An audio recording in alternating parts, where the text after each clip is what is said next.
know, Dick, I'm a little envious of you because I live up here in cold northern Idaho, but you're a Floridian, and I bet living in Florida must be a lot of fun. Not only do I live in Florida, which is, you know, has its definite advantages, minus the hurricanes, but you know what city I live in, Jeff? You live in Orlando, Florida. Whoa! You and your wife probably go to Disneyland and all those places about once or twice a week. From all over the world, they come by the millions to come to Orlando.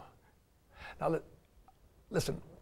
Why don't we do this? Rather than for me to say yes or no or how or why. You're just trying to. Why don't we just dedicate this whole program to what do I do for fun? No, that would be too narrow. Who cares? What do you do for fun? The program's called Let's Have Some Fun. Okay, let's talk about all of us. Let's try to find out, is fun legitimate? Is it fun to have legitimate? Do we need to have fun? How will it be? Should we do that then? Sure, I think that would be great. And I'll just right up front tell you, I'm a workaholic. And actually, I find work being fun. But that's not always healthy or good, especially if you have a family. And I would just as soon just work every day at my job and such. But we need sometimes to have recreation. Hey, but let me just... Recreation maybe is better. Let me say this. If you're a workaholic, I'm a little bit that way. But it's because I think that my play is my work and my work is my play. But I have another component. And that is, I'm a type A personality. I'm nervous. Jeff, when I was... Type A personality? That means Where'd you get that term? I read it someplace and I thought, when I heard the description, I thought, that's me. That's me. That's me. Let me tell you, when I was 37 years old, back in the last century, did you catch that? Last century. That was in the 1900s? In the other millennium. In the other millennium. It was in the 20th century. When I was 37 years old, I had a massive hemorrhage, man. I lost half my blood. How did you have that happen?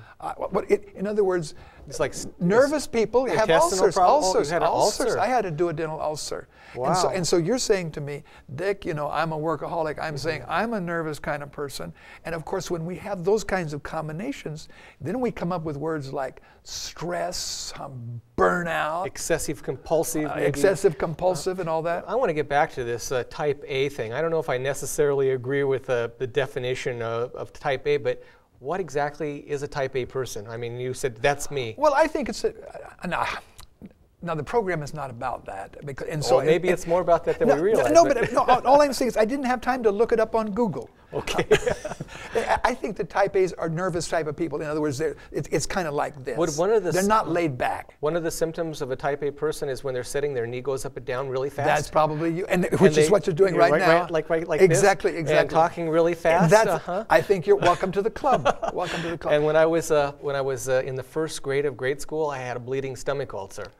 Well, it sounds like you and I are soul brothers. Probanthine was the drug that they were prescribing back then. I was on a bland diet, and I had ulcers all the way up until I was in high school. You know, because I was a hyperactive kid.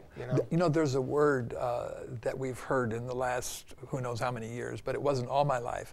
It's the word stress. I can remember when stress had something to do with construction of big buildings. The stress load. Yeah, but not anymore. I tell the joke sometime, Jeff, I say, you know, these days a child will go to pre-kinder. He goes to pre-kinder, and then he has to take a year off because he's got burnout. He's stressed out. Oh, and a lot of kids are stressed out. And look at the Ritalin, you know, that's being given out to so many young kids because of the hypertension and all the games that they're playing on television and all these things that are stimulating children to be hyperactive. And I didn't have that kind of stimulus when I was a kid, but I was still hyperactive. If I would have had that, I would have been really a nervous wreck when I was a kid. Don't you think that here, particularly in the United States, that we're kind of a driven people? We're just driven. And I think that this has created some of our problems, but I also think that it gives us certain legitimacy to the need for a change. I think in fact, don't you have a text of Scripture that would give legitimacy to change? Yeah, and this is a text of Scripture that basically is about the need for change or taking a break, or in the words of Jesus in Mark 31. And he said unto them, talking to his disciples, come ye yourselves apart into a desert place and rest a while. So Jesus was calling his disciples, say, come out into the desert for a while. Get away from the people, the multitudes, the stress, the work, and rest for a while. And I think Jesus here was laying the foundation for true Christian recreation, like recreation, but recreation. You know, there's two different kinds of ways to look at recreation. It could be recreation, like a big ball going into a building and smashing it, recreation, or recreation, something that revitalizes us, that kind of helps us out, you know, of stress that we have. Well, no, I think we want to talk about this in the program. We're going to talk about maybe comparing entertainment with recreation. Are they compatible? You know, we want to define them, and I'm going to ask you in just a minute, or if you don't think of it before. But what I've heard from this text is that even Jesus needed a break. You know, I just need a day off. When we get into the humdrum and the routine, things can get to be a pretty heavy load. By the way, now I may use the wrong color when I say this, and maybe everything has been mechanized in dentistry, but I can remember it wasn't that many years ago when a dentist, when he's trying to match the color of your enamel, he would look at, I don't know whether the color's blue or gray, but I remember dentists telling me this. In order to match enamels, he would look at another color, and then he would be able to find or to make the comparison better. In other words, to be able to get it all together, he had to first look away. And so I think that it's legitimate that we can get our lives so confused, everything becomes so put together that we need a time in which we can look away and kind of get a new start. And that could take place in two different ways. Like, for instance, I'm married. So in being married, there's a definite looking away, getting away from your work to look back upon your situations in your life that you're trying to take a break from, and doing it with your family. And so we're talking on one hand, family, recreation, and then on the other hand, we're talking about just personal time too. And one of the things that really helps me is I'm involved with mission trips, and it's kind of work related, but also sometimes it's breaking me out of my regular routine and putting me into sometimes an isolated situation where I happen to spend 12 hours on a train in India. And for me, some people will find this probably crazy, but being on the trains in India on a sleeper car for hours and hours, just looking out the window and reading my book is great fun. It's just wonderful. It's times where I can just put away all the stress I have in my work and things, and I can be there and just reflect on things. I think about my family, how I can do things different when I get home. And it's a type of recreation or recreation that I really enjoy, you know, riding on the trains in India, or being stuck in a hotel, you know, in Europe or in Asia someplace. When we were getting ready for this program, I was interested when you went onto your computer, I don't know whether it was your dictionary or what, and you put in these words, entertainment and recreation, because as Christians, we want to, whether we eat or drink or whatever we do, to do it to the glory of God. And there's a lot of debate when it comes to this matter of what is legitimate Christian entertainment. In or fact, Christian recreation. I think that Christians tend to say Christians shouldn't have entertainment; they should have all recreation. I went actually to a dictionary. Is that what it was? This was a dictionary that was on my word processor, and I looked up the word entertainment. And the word entertainment says, 1, the various ways of amusing people, especially by performing to them. Do you catch that? That oftentimes entertainment is not us participating, it's us being entertained by something. Watching a movie, for instance, would be this type of entertainment. Number 2 on this definition of entertainment, the amount of pleasure or amusement you get from something. And then number 3, something that is produced or performed for an audience. So you see this is more like sitting back and absorbing, taking it in. It's a spectator type of thing. It's a spectator. It's not interactive so much. And there's crossover here. And the word recreation is 1, an activity that a person takes part in for pleasure or relaxation rather than as work. 2, the refreshment of the mind and body after work, especially by engaging in enjoyable activities. Do you see the difference between those two? Well, now, here's, when I heard these definitions, it occurred to me that recreation could be entertaining. In other words, we could be enjoying it, but that entertainment isn't really recreational. Yeah, because it's non-participatory. It's non-participatory. Now here as we're getting along, our viewers are going to want to know, all right, come on, Dick, quit putting off the answer to this question. He put the question to you at the first and you tried to change the subject. Do you go to the theme parks or do you not? Yes, I do. Let me tell you, for one whole Which ones? Let me tell you, for one whole year, my wife and I had a year's pass to SeaWorld. And that's all about these live animals. It was wonderful. All these live animals. But then she likes to go to Epcot. And What's that? Epcot is this world of tomorrow or something. You know what she likes to do? You know what she tells me? She says, I love to go to Epcot and watch the people. That's an interesting form My wife of loves to watch recreation. people. In fact, she'll say, let's just sit down here on the bench and watch the people. But generally speaking, in the 20 years that I have lived in, in the area of the parks, I don't think I've gone to the parks 20 times. In fact, there was a whole period that I think of 4 or 5 years that I didn't go to any park. Not because there was a moral reason. Now, I will tell you this. Let me just share this with you. I don't go to the Universal parks, the ones that are owned by the Universal Studios. And I want to tell you why. Because a number of years ago, they made a movie called The Last Temptation of Christ, in which they depicted Christ as a homosexual. And I have boycotted that. In other words, I say, I'm not going to take my money to an organization that depicted my Savior as a homosexual. I'm going to boycott them. How else can we get back at them? They insulted my God, my Savior. I've been in Orlando a couple times, and I've also been in Southern California, where they're both big areas of entertainment, theme parks like you're talking about. We've never, ever been to Disneyland. And I'm not condemning people that want to go there. I mean, some people might really enjoy that. But we went to SeaWorld because we enjoyed the animals. And we were in Orlando. We drove over and we saw NASA. And yes, I've done that too. That's right. That's educational. Yeah, it's educational, and it was a diversion. It was really a diversion that was a healthy diversion for the family to get away from the regular routine. Those are about the main kind of theme parks. We've gone to museums, and we've gone to also to zoos. In fact, a lot of times when we go to a major city, that's one of the first things we'll do is we'll find a good zoo. And it doesn't matter what city it's at. My kids still like to go to the zoo or to an aquarium if we're close to an ocean. Well, now there's something that we didn't put into our notes that just occurred to me. What role does the vacation play in all of this? Amen. Do you take vacations? I take vacations, but let's talk about that in a second because we need to take a quick break. You're watching Laymen Ministries Crosstalk, and we'll be back in just a moment. Laymen Ministries has a global outreach. Just a few of the activities we're involved with include sponsoring a weekly Tamil TV ministry broadcast from South India, distributing literature in remote countries of Eastern Europe, Russia, Nepal, India, China, and the Philippines. We sponsor lay workers, Bible workers, and pastors in their own countries, as well as being involved with outreach to indigenous peoples in the Philippines and deep in the interior of China. So, Dick, you were talking about taking vacations, and you were asking me if I take vacations. Yes. I have a terrible admission to make because I told you at the beginning of this program I'm a workaholic. I took my actual first vacation with my family that wasn't, quote, a mission trip. Mission trips are kind of like working vacations or going to ASI conventions as a working vacation. But I took my first vacation just last year. Don't tell me. Over years and years, there's times when I would go speaking appointments. I'd take my family along, and we'd stop for a day at the beach.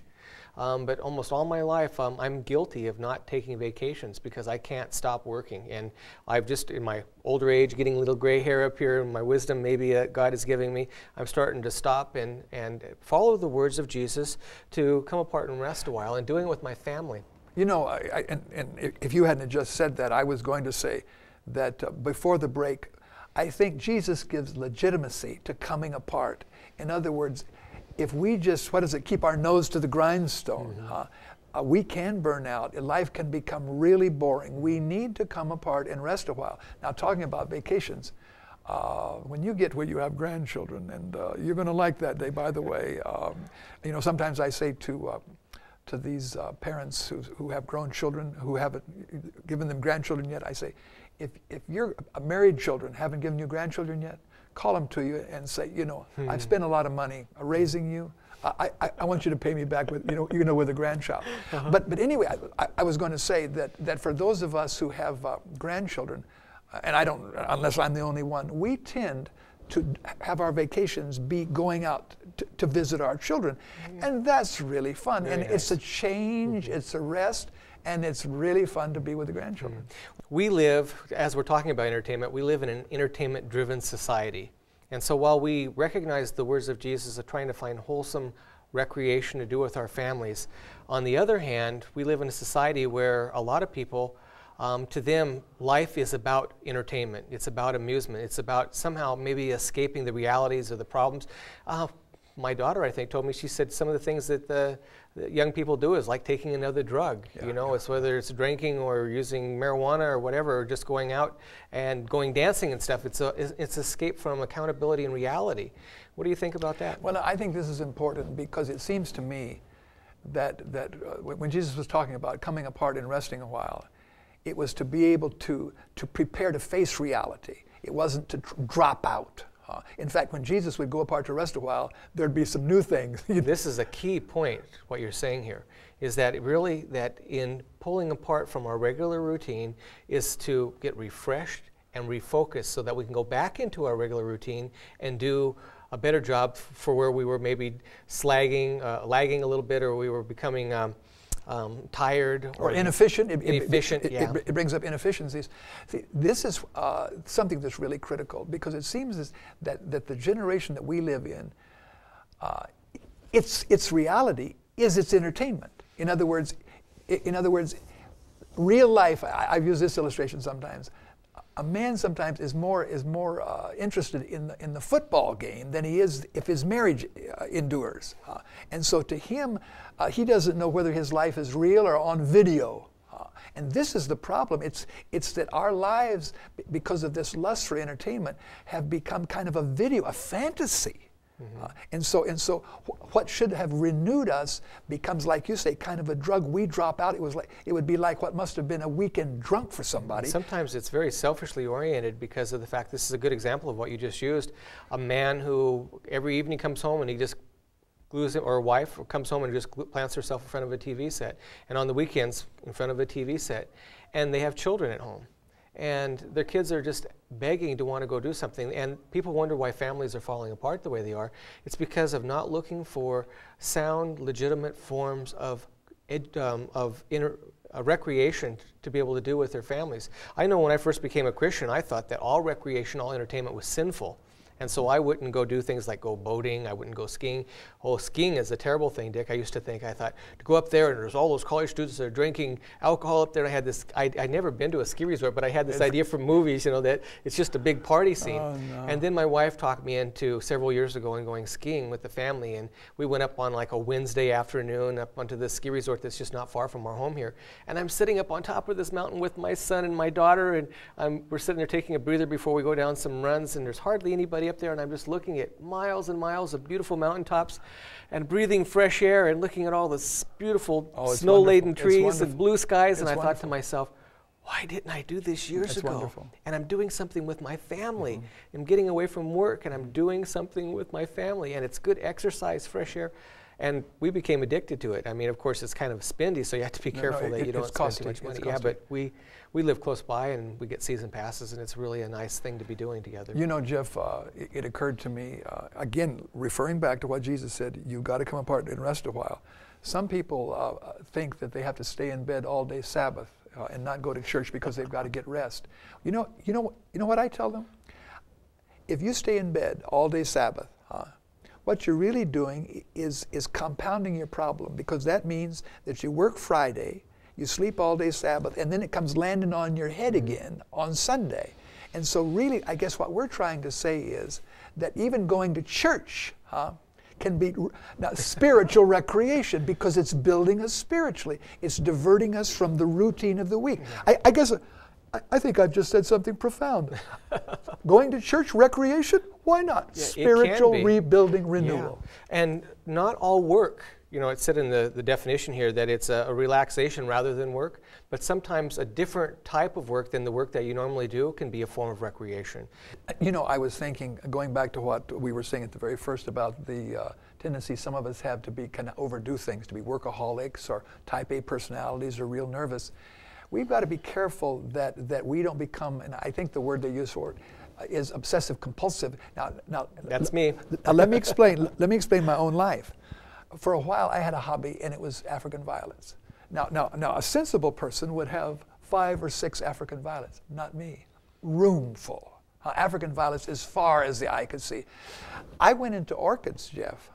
It's nice to have 5 or 6 or a dozen orchids, or even 2 dozen orchids, but 75 orchids, I would wake up in the morning and think to myself, you talk about dope, I got to have myself an orchid today. Even though it was going to cost me $40 and I'd have to go 60 miles to get it. I think something's wrong with that. And so I think we have to be careful. Not to let our hobbies consume us and take us over. Now it is true that sometimes what begins as a hobby can become a life's work, can be actually a very nice career change. But I think we've got to be careful that what we do as a diversion doesn't take us over, so that the more serious things of life diminish and become worthless to us. One of my recreations that I do as a personal thing is I'm involved with eBay. And recently, because of people that know me, that support our ministry, they found out that they could donate goods to us and I could put it on eBay and sell it. We could use it for mission work. And one generous lady, she donated some dolls to us, and I thought, well, these were like little dolls we'll give to orphans in Lithuania or something. And she started saying, well, this doll is worth, $4,000. And I realized that she had this valuable doll collection. It's been really interesting because this hobby I had has been something to be able to really help the ministry. And I put these dolls on eBay, and this one lady started emailing me, and she wanted to buy this 3 expensive dolls. And I emailed her, and I said, well, what do you do? And she told me what she did and got to know her a little bit. And she lives out in Virginia, has a horse ranch. And she told me that she has a lot of dolls and that she doesn't really need to buy any more. And I emailed her back and said, doesn't sound like you need any more dolls. And I had this picture in my mind of excessive compulsive. She had more than she needed. She ended up buying 3 dolls. And she said, Jeff, I don't know why I did it, but I just had to have these dolls. Sometimes our hobbies can consume us, and it's not a healthy diversion. All of a sudden becomes an unhealthy diversion. Are you saying that in a way this eBay has become a little bit of a diversion for you? That was a world that you didn't even know that was there? Yeah, it's been a diversion. And it's been an extremely wonderful witnessing opportunity, because I take a personal interest in all the people that I contact or contact me. And I've made friends, people I don't even know that I've made friends with, that we still keep in contact with even 2 years after a transaction's taken place. So that's just another idea. Finding things to do with kids, though, Dick, this is a real challenge for people. And when I was younger, I always thought, take a walk. Go for a hike. You can only do that so much before the kids get bored. Right. One of the things I started to do with my son and my daughter too, and I found out she liked to do this, interestingly enough, is we started fishing. And I'll be honest with you, Dick, I wasn't really keen on fishing. I never even liked to fish when I was younger. I liked to go hiking, but I didn't like to fish. And so we started going fishing. And you know what I found out? I found 2 things. I found out that fishing was therapeutic for me. I didn't care if I caught any fish. Just standing there watching the water go by with a fishing pole in my hand was therapeutic. But my son, after I did this a few times with him at church, he raised his hand during the prayer and praise session. He said, I just want to praise God that my dad's taking special time for me to go fishing. And I challenge parents. I encourage them, find things to do with your kid that are your kids that are wholesome. We need to be able to get involved with healthful recreation type of activities, a true recreation with them, that we can have bonding times to get away from, as a diversion from our regular routine, to spend special time with our families. It's so vitally important. I look back on my own life, and I appreciate so much all that my dad did for me. He had gardening, and of course, he taught me to garden. But I can say though that there were times in which I was weeding the garden that it was more like work than it was a hobby. But I hear you saying that even with Benjamin, that when you were working on this shop, that it was getting away, it was relaxing a little bit, but it was learning something. When you go to SeaWorld, at the end of the day, you've spent $100 or $200 or whatever it is, and you don't have anything but pictures. Yeah. We went to an amusement park once. We were in Cincinnati. And after doing a day on the roller coasters and all the rides and everything, I'm going to be honest, Dick, and I felt like it was I was going to say a cheap high, but it was really a pretty expensive high. Yeah, and then I think about, comparing that to doing something with my son, like going fishing, which costs very little money, or in a situation where we're building a shop together, and he comes rushing out there and at the end of the day and says, wow, look how much we got done, and he has the feeling and satisfaction of seeing something accomplished. It's extremely rewarding. Or let me speak as a grandpa, or even it's rewarding to go see the grandchildren. I'll tell you, they get a great joy out of it. To go see members of the family. In other words, we need to get away. We keep repeating what Jesus said, come apart and rest a while. This life can very easily become a grind. And so it's legitimate to try to find a diversion. The question is, how do Christians do it best? Do Christians look for a diversion so that they can drop out of reality, or are they trying to find something that will really build them and enable them to get back into reality and be all the better for it? You know, one of the things that we've done with our kids too is we've got them involved with helping other people. Like, we have friends sometimes that are moving, and we go over as a family and we help the family pack up their stuff and move. Nice. And we have a great time doing that, laughing and visiting and eating a meal together while we're doing all this together. You know, I think we need to look for wholesome things. Maybe that's not always so self-gratified. This is important. This is important. Self-gratifying type of entertainment, but some kind of amusement or entertainment or recreation that's actually beneficial to somebody else, and have our families be involved with that. There's no doubt that entertainment in its really Christian, it may not sound right as you said, but recreation can be entertaining, in which we say, you know, like your boy, I'm having so much fun. To me, this is entertainment, is having fun. The question is, how can we do it to the glory of God, so that, as you say, when we get done, we don't have a bad taste in our mouth, or we've set ourselves back. You just reminded me of something. There are some Sunday mornings after we kind of do the grind in the home and have breakfast that when I tell my son, let's go out to the shop, you know what he does? Oh, I don't want to go out there right now. You know? He hides. And then I finally, come on, let's get going. And I get him out there. And once we get going, he enjoys it. Sure. You know, sometimes if I just went by first response, I would say he doesn't want to do this. But the truth was, with a little prodding, once he gets involved, it becomes something that's extremely rewarding to him and to me, and a special time that we spend together. Well, I think that by the definition, entertainment is a spectator sport. And of course, our children many times are not naturally going to want to involve themselves. So educating them to how to have Christian entertainment, I think, is a legitimate part of parenting. I'd just like to encourage our viewers that think about things that you could do that are wholesome and enjoyable with your family. Spend that time together, because before you know it, the kids are going to be gone and that opportunity has slipped by. And as you get older, like Dick is saying here, you could spend time with the grandchildren too, and there's wonderful things that can be done together as families. If you'd like to be in contact with this ministry, you could do so by contacting us at Laymen Ministries. That's 414 Zapata Road, St. Mary's, Idaho, 83861, or you can call us on our toll-free number at 1-800-245-1844. You can also contact us on the World Wide Web at www.lmn.org.